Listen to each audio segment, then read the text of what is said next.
Mary Macdonald joins me for an amazing discussion about her weight struggle and how it started from a fascination with the world of being thin as a woman as a rite of passage, which we were all immersed in the 60s, 70s, and beyond.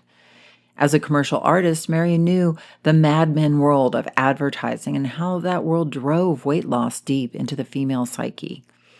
You will learn about Mary's journey into weight mastery, releasing 32 pounds, and how she has now been maintaining that for a number of months. Mary has a great perspective on life, and it's a wonderful way to immerse your mind in the skills that others have developed not only to release weight, but to keep it off permanently. So come on in and join me, and let's get going.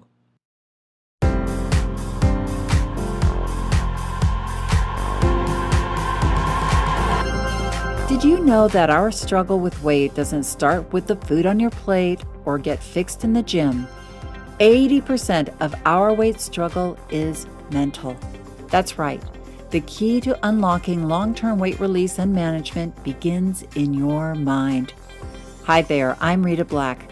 I'm a clinical hypnotherapist, weight loss expert, best-selling author, and the creator of the Shift Weight Mastery process. And not only have I helped thousands of people over the past 20 years achieve long-term weight mastery, I am also a former weight struggler, carb addict, and binge eater. And after 2 decades of failed diets and fad weight loss programs, I lost 40 pounds with the help of hypnosis. Not only did I release all that weight, I have kept it off for 25 years. Enter the Thin Thinking podcast, where you too will learn how to remove the mental roadblocks that keep you struggling. I'll give you the thin thinking tools, skills, and insights to help you develop the mindset you need, not only to achieve your ideal weight, but to stay there long term and live your best life. Sound good? Let's get started. Hello, how are you? I hope you're having a great week so far.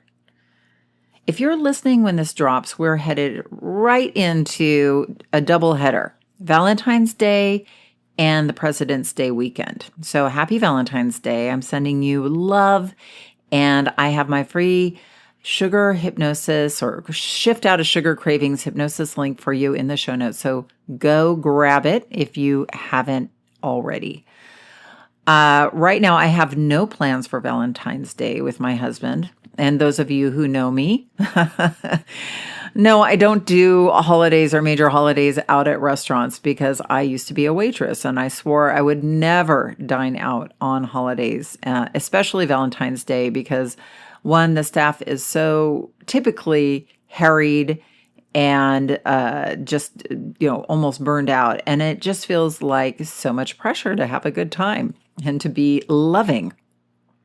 I remember one Valentine's Day when I was a waitress in New York City many, many years ago, back when I was in college, at this restaurant called Emilio's. If you ever were in Emilio's in Greenwich Village in the 70s and the 80s, Emilio's ceased to exist, I think, in 1987.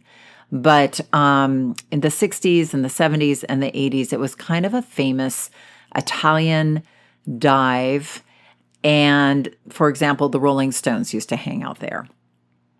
And, I mean, it was really a dive, but it was very, very popular. And the waitresses there were usually, I was the youngest one there, and the waitresses were so hardened. They were these hardened New York or New York Italian or immigrant Italian waitresses. And they took me under their wing and they told me, hey, the meaner you are to the customers, the more they tip you. This was the 80s. Things have changed for sure. But that was sort of the law of the land at the time. I mean, we were so bad. We would sit at our waitress table, which was in sort of at the corner of the dining room, and smoke and drink wine and ignore our customers.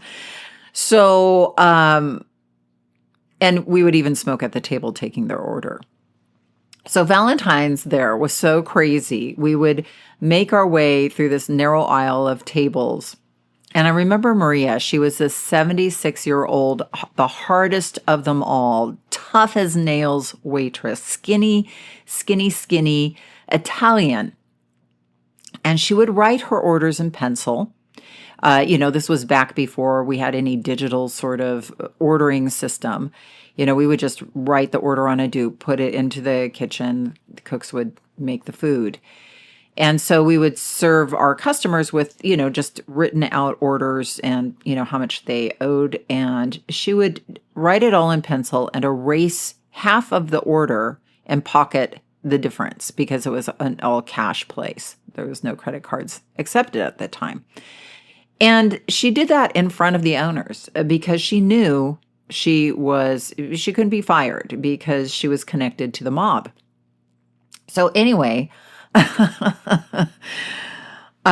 on Valentine's Day, it was so busy, Maria wouldn't even try to walk the bread basket over to the table. She sat at the table, our table, and she smoked cigarettes, drank red wine, and she would say, "Here, catch." And she would toss the bread basket over to the customers as they sat down. And then go back to reading her newspaper and wait 5 minutes before she even sashayed over there to take their order. So yeah, it was kind of a scene and a real lesson in life for me, who was, 21 and just trying to make my rent money. And the manicotti, was the most amazing manicotti in the world. And yes, I was struggling all the time with the bread and the food. It was so good. So anyway, that scene of Maria throwing bread baskets at the customers sort of is emblazoned on my subconscious mind. And that is why I don't go out on Valentine's Day. So hopefully, if you are going out, you have an amazing time. Don't take my hardened approach, but happy Valentine's Day to you. But grab my shift out of sugar cravings hypnosis, because even though I don't eat out on Valentine's Day, doesn't mean that my heart isn't full of love for my thin thinking community. Go find it in the show notes before I toss it over to you. Okay, so now I have another mastering maintenance story with Mary Macdonald, who I know you are going to love, love, love. So let's hop right into it, shall we? Well, Mary, I am so excited to welcome you to the Thin Thinking podcast. So great Thank to you. have you. Oh, I'm so happy to be here. You came into our world over almost, I want to say, half a year ago. Like it's been since, like you said, May. And you have just been such a bright light in the community, and you're always so inquisitive and curious. So I'm excited to talk to you, one, but I want to just say how grateful we are for you and having you in the community. Thank you. Thank you. Right back at you. So, everyone, Mary is here today to share her story and to really share what has worked so well for her in releasing a weight and now she's in maintenance. And she kind of outlined for me what have been her, key uh, key things that have made the most difference to her. And I have to agree with her. Like these are the things that you probably hear me talking about a lot, but that I was like, oh, Mary, I'm so glad these are the things that it made a difference, because I absolutely think that they are as well. So I'm really excited about that. But Mary, maybe just start by telling us your story. I don't even think I know too much about the origins of your weight struggle. And so please, I'd love to learn. Great. Well, I think to start with, I was a normal sized, healthy, skinny kid. And I lived with a mom who struggled with her weight always and was overweight almost always. And somehow along the way, I got the idea that when I grew up, I would diet because that's what women do. Interesting. And And my mother would try all these different products, liquid meals and stuff, and I always wanted to try it. And when I reached 13, I went on a diet, even though I wasn't fat at all. But that programming was in there. And my first diet was Metrocal. Do you remember that one? I don't. What was that, a bar or a It drink? was, yeah, it was a liquid drink nutritionally. I think she got it from her doctor, and it tasted horrible. Oh my gosh. I was But just thinking the other day about mothers because my mother was obese and she would put figurines. Do you remember figurines? Because I was just thinking of all those diet foods from the 70s. She put figurines in my lunch. And again, I yes, was yes. struggling with my weight, but man, was that embarrassing to bring those out of my lunchbox and be like, Oh, oh, the oh kids yeah, are like, what the heck is that?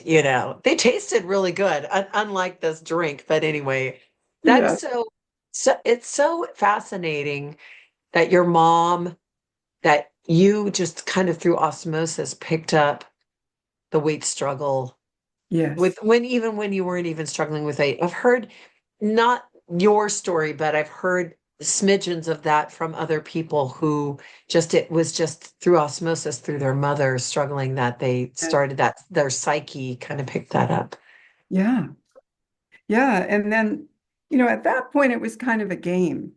But Yeah. very quickly, as I moved through puberty into a culture, this was back in the early 60s, where, there's Twiggy and there's Yes. And so, I did Scarsdale, I did Atkins, I did the 1,000 calorie a day diet. I did that many times through the years.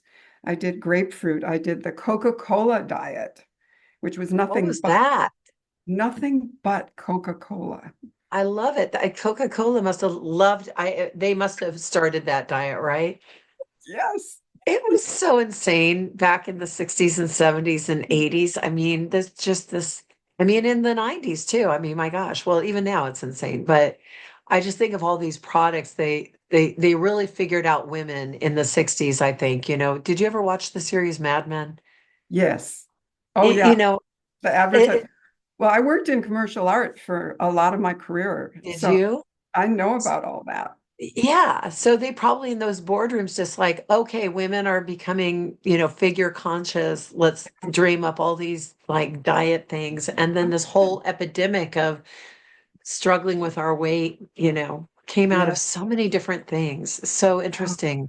So can Yeah. I ask you, because I'm really curious about this mom thing. So you went on that first diet with Metrocal, and then did you start but you weren't see you first of all, you weren't struggling with weight yet. You were just like it was more like of an inner game of discipline, like, am I Mhm. disciplined enough to follow this thing? Is Yes. that correct? Okay. It was like that, and it was also sort of just this vague notion of this is what women do. I have to learn how to do it. Yeah, like a rite of passage. This is what one of the things that you do to become a woman is like Yes. have the discipline around eating and these weird rites of Oh, eating. exactly. Okay. Fascinating. Yeah. Oh, Yeah. gosh. And every woman in our culture is indoctrinated with that, no matter what their body looks like Yeah. at some level, whether they accept it or not, it's another story, but Yeah, and I think especially in our generation, uh, it was, I think you're right. It was like part of becoming a woman was like that body consciousness and am I good enough? So our worthiness is also aligned with our a ability to be disciplined. And then if we were overweight, then it was like, well, we're not worthy because we're not disciplined. Do you know what I mean? Like there was a yeah. whole Yes. woman's worth. And then that crazy skinny aesthetic, which was just, I mean, you know, for Mhm. most women, unrealistic. Yes, absolutely. So yeah, by the time I was 21, when I got married, um, I'd been through a dozen or more diets. And at that point, I was really struggling with my body. I didn't like my thighs. I didn't like my butt. I thought I had to do all kinds of things to change it, Mhm. and that stayed with me for the rest of my life, really. I'm 70 now. Um, Oh, and I yo-yoed up and down forever, trying this diet, trying that diet. I could lose it. I could get to my goal. I could keep it off for a little bit. And then it would just gradually, I'd go right back to the old way. mhm. So, and I think I've heard many women on your podcast talk about that. Yeah. I mean, I think it becomes a habit and the going on a diet, finding the diet, going on the diet, um, doing well on the diet. Mhm. And you get to feel good, you get to feel virtuous while you're being good on the diet, right? Because you are being disciplined and you are showing up and worthy.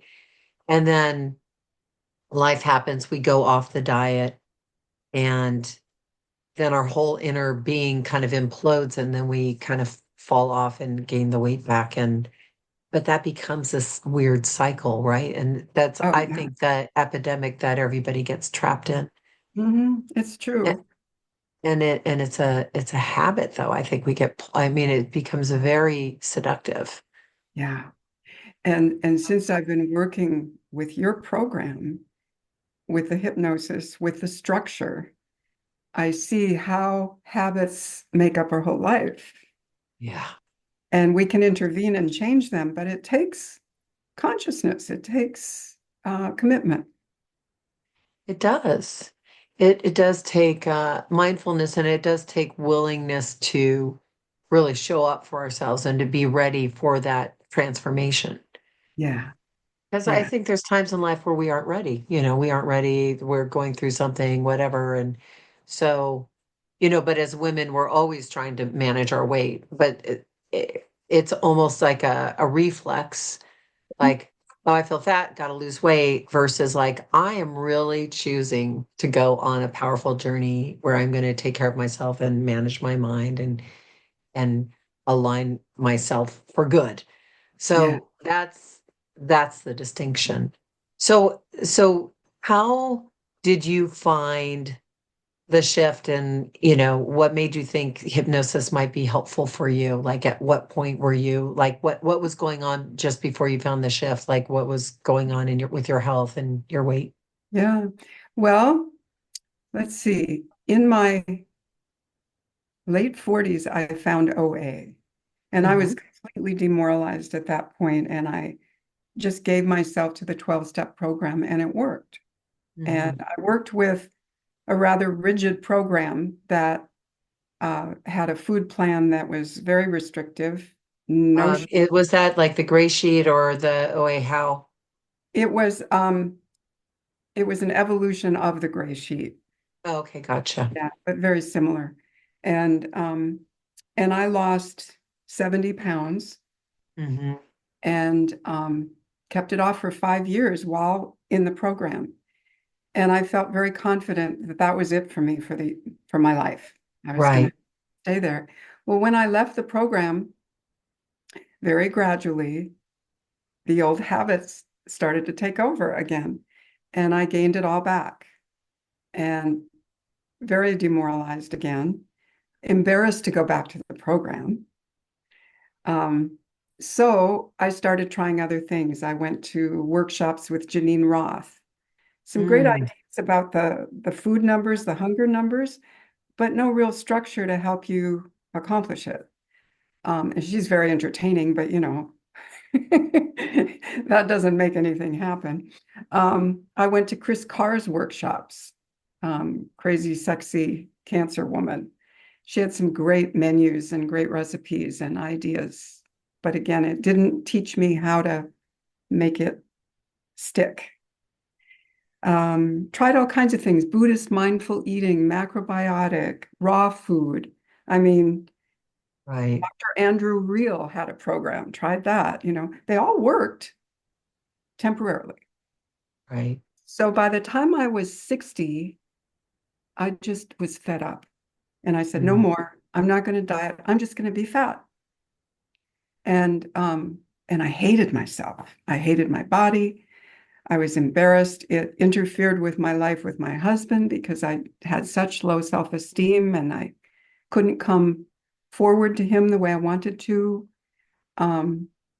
Every time I went out shopping, I'd look at other women who were thinner and I'd be beating on myself the whole time. I mean, it's just miserable. And one day I got an email from a woman who works with fashion and fashion styling. And her name is Ginger Burr. Oh, And yeah. she sent me a link to your master class. So I thought, well, heck, I'll listen to it. And, I went and watched you. I loved your down-to-earth, natural presentation. And I loved what you were saying. It wasn't just fluff. And the thing that really caught me was permanent, long-term weight release. And then you talked about hypnosis. And I'm going, oh, now that's different. I've never done hypnosis. This is worth a try.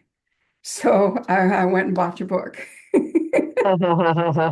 And I took a 10-day retreat all by myself. And I spent the time reading and taking copious notes, really studying your book. Really felt like this can work. And I made up a chart because there's so many things to do as we learn in the shift. I made up a chart of what to do each day. And then I made up a chart of my food plan for each Oh, day. wow. Look at that. That's beautiful. I'm not very computer techie, so writing it down works for me. And, I've got my calories, protein, number of veggie servings, carbs, fiber, and Wow. recently I've added percentage of treats because I've added treats Yeah. with my maintenance.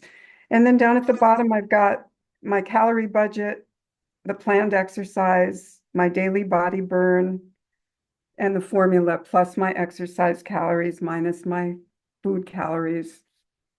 And so Wow. for every week, I have these sheets topped off with the sheet from the calculator. Oh, fantastic. And so this is my inner scientists at work tracking Uh-huh. everything. And boy, so I've got a file folder with all my weeks in here. I'm on week 28. And it's so helpful because I can go back and instantly I know what I've done, what worked, what didn't. And Yeah. as I learn more, I can look for other things I didn't notice before. Yeah. And I I love like, learning. yeah, you obviously like learning, and I think you're way technical if you can make a chart like that. That's pretty good. Better than me. Um, so you mentioned your inner scientist. So for our, listeners who have not gone through the program or anything, we do talk about inner coach, inner scientist, because as you can see, Mary is using data in a way to keep her mind in a rational place rather than in irrational emotional places, which is where we go and get hooked. And Mhm. so we use this concept of our inner coach and our scientist to kind of pull us to the right part of the brain that's going to get us going. So how did you develop that? Like for it sounds like you started to just collect data, but the idea of the inner coach, like, was that new to you, or do you feel like you had an inner coach before? I mean, obviously you had an inner coach, but you didn't. How was your relationship with your inner coach? Yes. Well, I've done a fair amount of meditation in my life, and though I didn't use the term inner coach, I was in touch with my higher self, Okay. but I didn't use her the way I use her now. Yeah. Now she's a daily part of, it's not just for meditation, it's about checking in for my weight, for my structure for my weight, for my art practice that's very important to me, for relationships, for everything. And Yeah. she's got some good stuff to tell me. Whether I like hearing it or not, it helps. Yeah, it's like you have this part of you. People come into the program and all the time they're like, this is way more than about weight. And it's that conscious self, like you said, the higher self can come in and really intercept in those places where we're stuck. Yeah, And, we think we need something outside of us when a lot of the time we've got some pretty good answers if we just listen to ourselves in the right way, right? absolutely. And all the material that you offer, you are so generous in what you give us, Oh, thank helps you. helps my inner coach to evolve. Yeah. Yeah. So you then, did you do the spring shift or how did you come into the actual program? I know you did the book, but Yeah. At some point, I was getting your emails all along, and at some point over the summer, I got one that offered the monthly mastery because oh, okay. I had completed the program that's on the CD that comes with the Uh-huh. book. And I Uh-huh. think that's how it happened. So I joined monthly mastery, and then this fall was the first shift I did. Uh-huh. Oh, okay. I didn't know that. Yeah. That's great. Yeah. Uh-huh. So, and I love doing the shift program, along Yeah. with everybody else. And then it was really wonderful to do a little coaching on Facebook as well. Yeah, you were an awesome coach.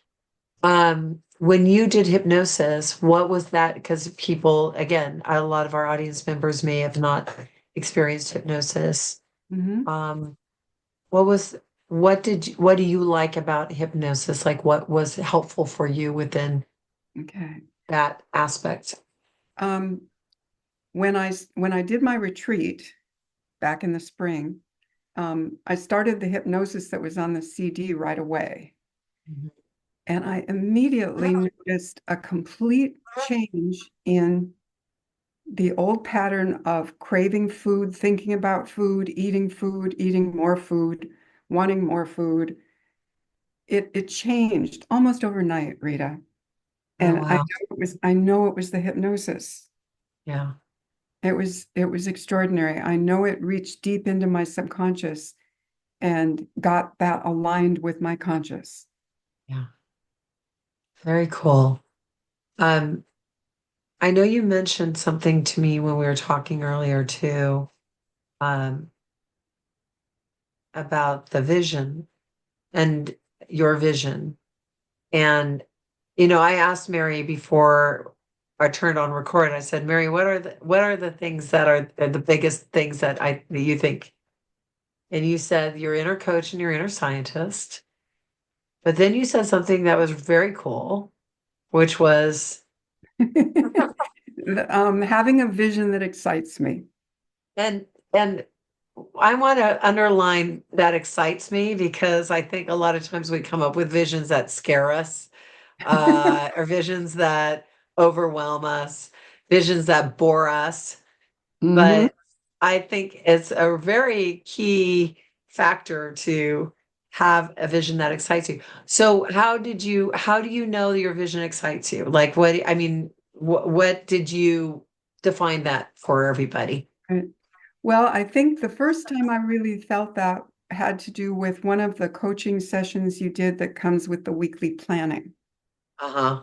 And you guided us through creating a vision. Hmm. And I landed on a vision of me at my goal weight in a beautiful new silk blouse that I had been drooling over for years and never Wow. got because I was fat. And being out with my husband on a date, and it just, oh, that just inside, it was like champagne bubbling up. That's It's excitement for me. That's amazing. But I love how pieces of clothing can really be anchors for people. Either a piece of clothing you used to wear that you want to wear again, or something that you've seen that you're like, that's an out of reach thing that I want it to be within reach. So, and I love how you anchored it also with your husband. And, because I know you said it made it like when you were overweight, it made you feel a little disconnected from that relationship. So you kind of also aligned it with intimacy and connection with him. Yes, yes. And here's what's really cool. On Halloween, 2 weeks after I reached goal weight, Uh-huh. the vision came true exactly as I had imagined. Oh my gosh, that is amazing. How cool is It that? was so fun. So you got the blouse, Yep. obviously, Yep. and it was like, oh, I look like I did in my vision of my blouse. And you and your husband went out. Oh, I Yes. love that. So great. Yes. Isn't that cool? Well, good for you. So now what's your new vision that excites you? Do you have Well, do you my have a new, maintenance vision?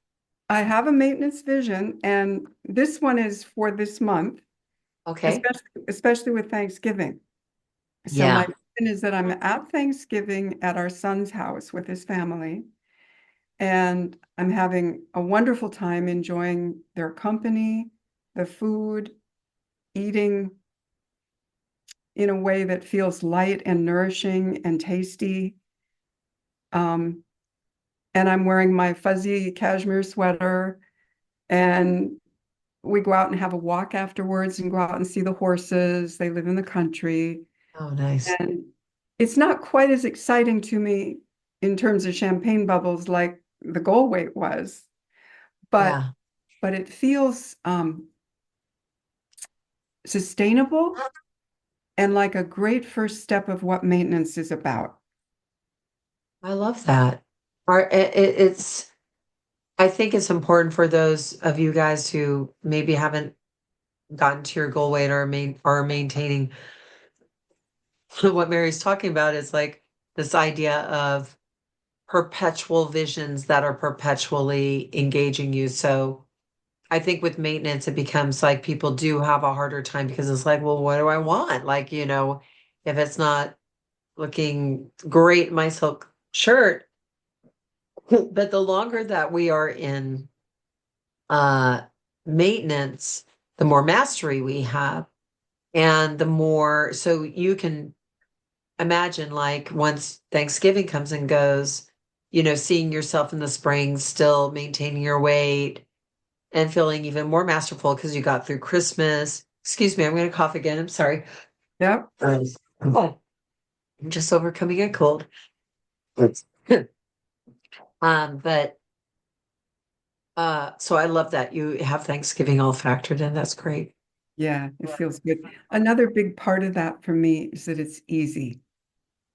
Oh, yes. I'm not sitting there struggling with the food. Yes. Yeah. That's very important.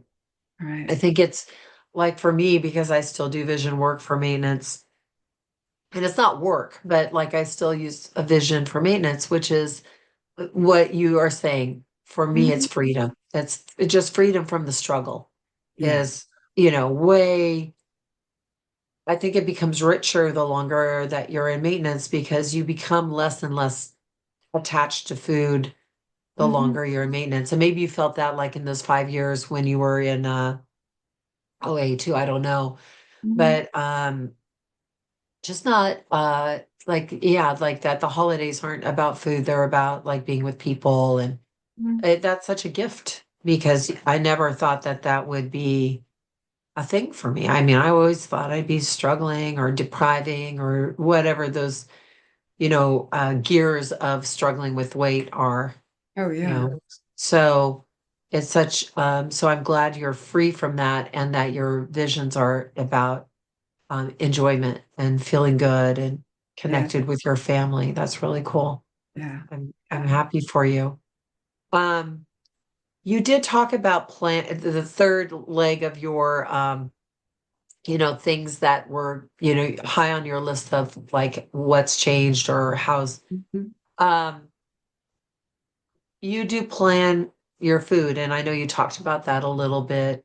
Mhm. Uh what is maybe talk about that just a little more just from a because I think when people think about planning food, they think like they all kind of go, ugh, like, oh, Mhm. planning food, or I don't know how to cook, or like a lot of limiting beliefs come up when we hear about planning. Yes. Um, so maybe talk from that point of like what distinguishes planning for you and how has it actually freed you up rather than made you feel like, because I think we think of planning, we think of oppression, like, oh, I have to do this thing and then, you Mhm. know, having to be diligent and Right. retentive, and it feels, it can feel from the outside looking in, it can feel like a lot. Right. Um, I think, when I found you and I found the book, I knew that I was at a point in my life where either I give myself to being healthy and doing what it takes or not. And at age 70, things look very different than they did before. It's like, hey, I could have all kinds of complications if I don't take care of myself. So that was a big motivator to begin with. And then as time went on and I started learning more and more, and I listened to what you had to say about planning, I realized I can decide what kind of day's food do I want that I can look forward to. And how can I put the jigsaw pieces together so that it works in my calorie budget and I don't have to think about my calorie budget because it's all figured out. And I Yeah. get to look forward to, I'm going to have this for lunch. I'm going to have that for my snack. I'm going to have this for dinner. And I always put a treat at the end. Ever since day one, I've had two 25-calorie dark chocolate pieces every night. That's my Love that. dessert. And so I always have that to look forward to. And somehow, I think because of the hypnosis, all of me got on board with that. It's like, okay, what are we going to have tomorrow? What's going to be good? Yeah. Yeah, I mean, and I think the distinguishing factor with planning is it's like you either live your life or your life lives you. And that when you start with food and you start with like what you're saying, Mary, which is I have a choice and I can choose how to feed myself today. And it's not about deprivation. It's about, ooh, what do I want? What do I want to create? And, we're either you know, creating our life, or like I said, we're waking up and kind of defensively living our life. And I think when we struggle with our weight, it's like we're trying to be good, but it's this from this very sort of defensive, I hope I'm good. Oh no, I wasn't good. Versus like, I want to have an amazing week. I want to maintain my weight. How am I going to do that? And coming from using your logical brain, your rational mind, your desires. Oh, I want to make sure I have my dark chocolate. Oh, I want to make sure I have, spaghetti and meatballs or whatever it is that you get to choose. And then that bleeds out into the rest of your life. Like, oh, what do I want to do this week that's going to be engaging and exciting and work on my art? Or I think Yes. it just planning helps you engage your brain in a series of questions that you ask yourself. Like that I one of my mentors once said, and I think it's so true, the quality of your life is the quality of questions you ask yourself. Oh, yeah. And yeah, you know what I mean? And planning to me is questioning, like, well, what do I want? What do I Mhm. want to create? Rather than this idea of this rigid having to be a particular way. It's like, ooh, but here I am at this point in my life. Like you're at 70, I'm at 60, and I'm like, I am 60 and it is November. And uh we might want be airing this in November, but what is this week going to be about for me? And your brain comes up with some amazing stuff when you start asking it those Yeah. kinds of questions. So you start living a life from a place of, oh, I get to choose. Another mentor I've had many said, most people don't even ask themselves questions about what they want. They're just Right. living their life defensively. If you ask them what they want, they're like, I don't know. I just know what I don't want. Yes. Yes. And that's how I lived much of my life. And you're so right about how asking the right questions brings more of what you want. And, Hmm. like in retirement, after a 35-year art career, I finally am pursuing the thing I've always wanted, which was classical art, like Michelangelo and Leonardo da Oh, Vinci. wow. Wonderful master teachers. And I just couldn't get myself to practice. Procrastination, old habit. Fear, old habit. What if I can't do it? Old habit. And with the very same principles that I've learned from you um, for weight management, I'm applying to the art, and it's soaring. I've progressed so much. That is Just, exciting. just like I have with my weight. Yeah, that's fantastic. I love that. So you've opened up a whole new channel of how you approach art. Yes. And it's also Oh, affecting relationships in beautiful ways. yeah. Yeah. Yeah. Yeah, no, I wholly agree with you that it opens up uh new layers of connecting because you're not a because you're open to yourself and connecting with yourself first. It allows you to Yes. connect with others on a deeper level. Yeah. Yes. Well, Mary, that is Sorry about the. really oh that's okay. Um tell me um you know with regards to your continuing journey. Well, I can see that's totally fine. Don't worry about that. Um I see a beautiful bird behind you. Mary's, for those of you who can't see Mary, she's got a window behind her and this bird. Where do you live, Mary? You live in Oregon, right? I live in Or in North? Oregon, Eugene, Oregon. That's Yeah. right. Yeah. Eugene, Oregon. Yeah. It's such a beautiful place. My brother-in-law lives there, and the wildlife there is so pretty. So I think that might be a robin behind you, but it might be a hummingbird. I don't know. Um, what? It's probably So, finches. oh, okay. Yeah, you're probably right. Yeah.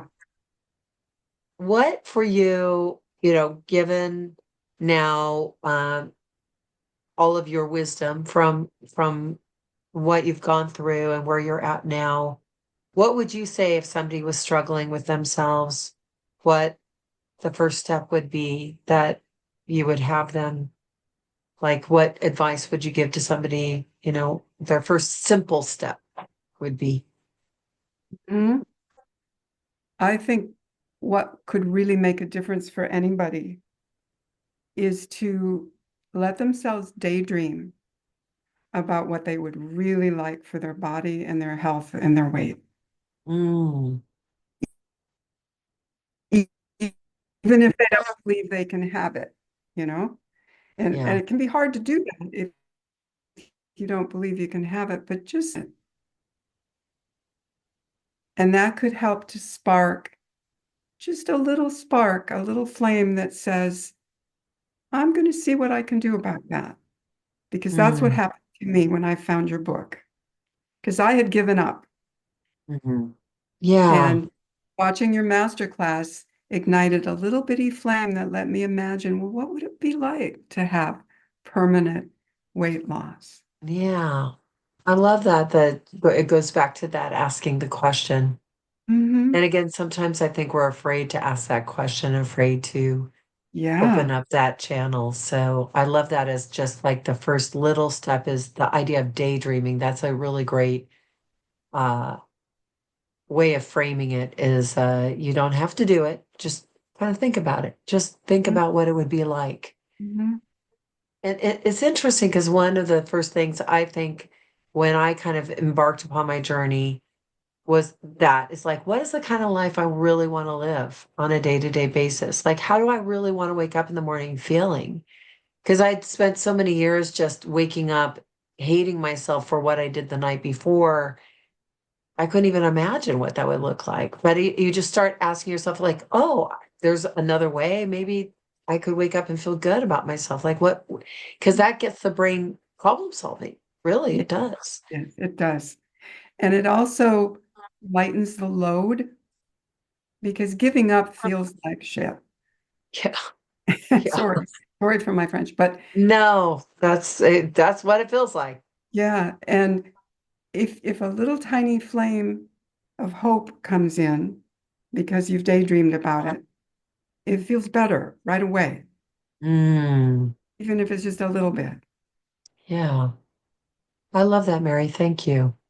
Yeah. Well, this has been such a great conversation, Mary. I cannot thank you enough. It's brought a lot of value to a lot of people, and I love the three. I'm going to repeat your three. So cultivate your inner coach and inner scientist. They're kind of, I see them as separate but the same. Like they're kind of like buddies. They're Yeah. like Siamese twins, um, conjoined twins, I guess is the term now. A vision that excites you, and planning food, but like really planning, questioning, and Mhm. having those like little huddles with yourself where you're just giving yourself that opportunity to have what you want. Right. And Yeah. one more thing about the planning, Rita. Uh-huh. Um, I loved when you showed us your planner, Uh-huh. and I went out Oh, and look at that. I found a planner. I used to have a little bitty one, and this planner lets me plan everything in my life once a week. And it includes my exercise and my art practice and shopping for food. And what I learned from it that's so huge is when my life gets too full, I mess up. Ah. Everywhere I mess up. And I feel awful inside. I feel harassed and stressed, and life isn't fun. So the planner helps me to organize things so that I don't do that to myself. Oh, I love that. Yeah. I love that. I again, another sort of like teacher that I follow has, and he's more of an organizational teacher, and he talks about maker days or maker time versus manager time. Like your art is sort of maker time. You set chunks of time aside for like your passion or what you do. And then there's the manager time. And I think being organized and planning also allows you to create the space for the maker time that usually will just fill that time up with nonsense, social media and the habits that we fall into, rather than saying, I am setting aside 3 hours to do that thing that I really like to do, or moving my body and exercise or whatever. So Yes. again, it allows you to create life rather than have it kind of just be filled in with things that are not filling you up, really. Yes. Yeah. Yes, that's so true. Yeah. Yeah. So I love that. I know what would I do without my at a glance calendar? I mean, everybody's like, where's your Google Calendar? I'm like, I'm sorry, I don't do that. I'm old school. I'm a dinosaur, but whatever. It works for me. So I think they'll be making a big comeback. I don't think they're going out of business anytime soon. Yeah. Well, Mary, this has been lovely. Thank you so much for coming on, and we'll have to have you come back on and tell us more about your artwork. Oh, that's fun. I'd love to hear more. Well, thank you again for your time and for your insights. It's been really wonderful. I've loved it, Rita. Thank you. And I hope it helps a lot of people. Oh, yes, I'm sure it will. Mary, thank you. That was amazing. I love your insights. I love your approach to weight mastery. Thank you for being here with me today and sharing your experience with our Thin Thinking community and my lovely, beautiful Thin Thinking community. I hope you enjoyed that and got all of Mary's goodness and wisdom.